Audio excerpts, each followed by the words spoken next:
The political battle over Texas's new congressional map has ignited fierce criticism from Democratic leaders across the country, shedding light on a divisive fight that could significantly reshape the balance of power in Congress.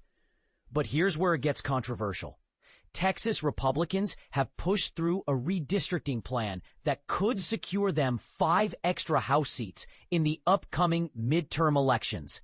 A move that Democrats say is a blatant power grab. The Texas House approved this new map strictly along party lines with an 88-52 vote.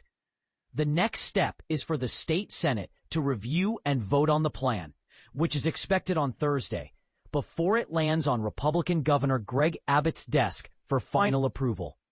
Tonight, Texas Republicans handed Donald Trump the rigged map he demanded, declared New York Governor Kathy Hochul, firmly condemning the decision after it passed.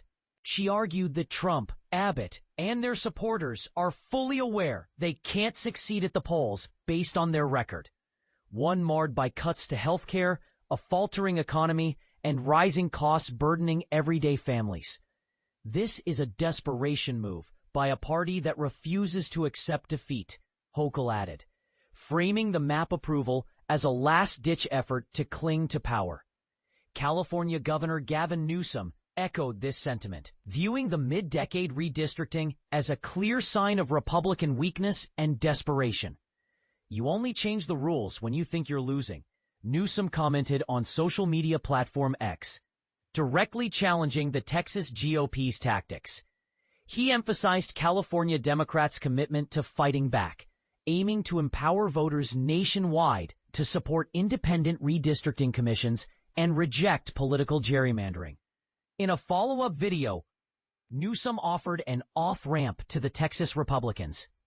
He explained that if they back down and halt their redistricting plan, his initiative to counteract their efforts could be paused. "Our movement is a response to their actions," Newsom said. "So if they reconsider, they have the power to influence our next steps." He strongly stressed the principle that voters, not politicians, should decide who represents them. This heated debate comes in the wake of a dramatic chapter in Texas politics, where Democrats fled the state to prevent the vote on redistricting, only to return under intense pressure, including threats of arrest or FBI involvement, alongside mounting financial penalties for their absence. Both Newsom and Hochul have pledged to confront and counter Texas's strategy by proposing their own redistricting plans in California and New York, reflecting a growing effort among Democrats to push back against what they see as unfair gerrymandering tactics. Last week, Democrats in California unveiled a proposed map designed to reclaim influence equal to the 5 seats Texas Republicans stand to gain. A special legislative session has been scheduled for November to vote on this proposal.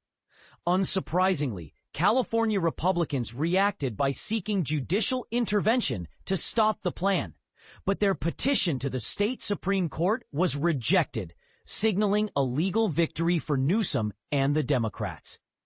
Taking the fight further, Newsom has urged Democratic leaders in New York and Illinois to accelerate their own redistricting efforts to ensure fair representation and counterbalance moves like Texas's.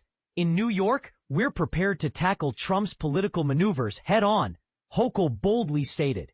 "We're meeting him on his turf and plan to outplay him."